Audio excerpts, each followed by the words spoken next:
Bank of America Merrill Lynch delivering the key trends in global markets in its fund manager survey for the month of August. Opinions and insights from 200 institutional, mutual, and hedge fund managers from around the world. The month's big takeaway: investors the most bullish on rates since the 2008 financial crisis. Jared Woodard, Bank of America Merrill Lynch global investment strategist, joining us on the phone.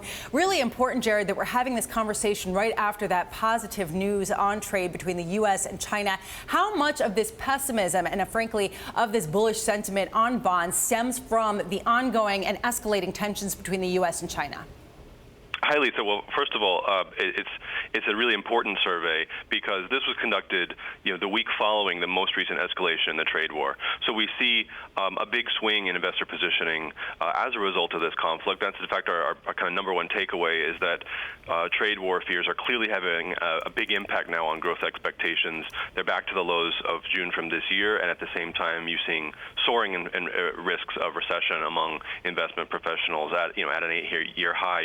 With 1 in 3 now saying that a U.S. recession is likely in the next 12 months. That's right in line with the view from our economists here at the bank. And the contrast with June, which was a period in which you saw investors very quickly rotate into cash as they sort of looked for maybe waiting out new opportunities.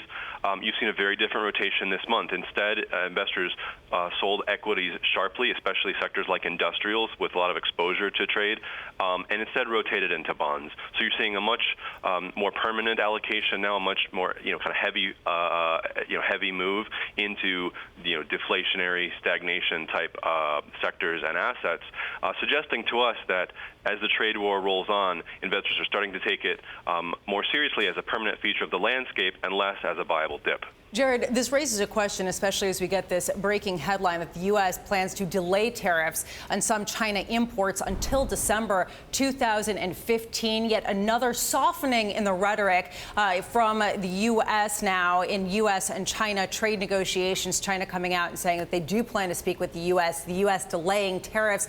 Jared, how offsides could some of these investors get caught if there is a material and positive development in trade negotiations? In other words, are bond investors largely looking around at the world, seeing the trade tensions, and that's why they're going into bonds, but will sell them if there is a shift in that landscape?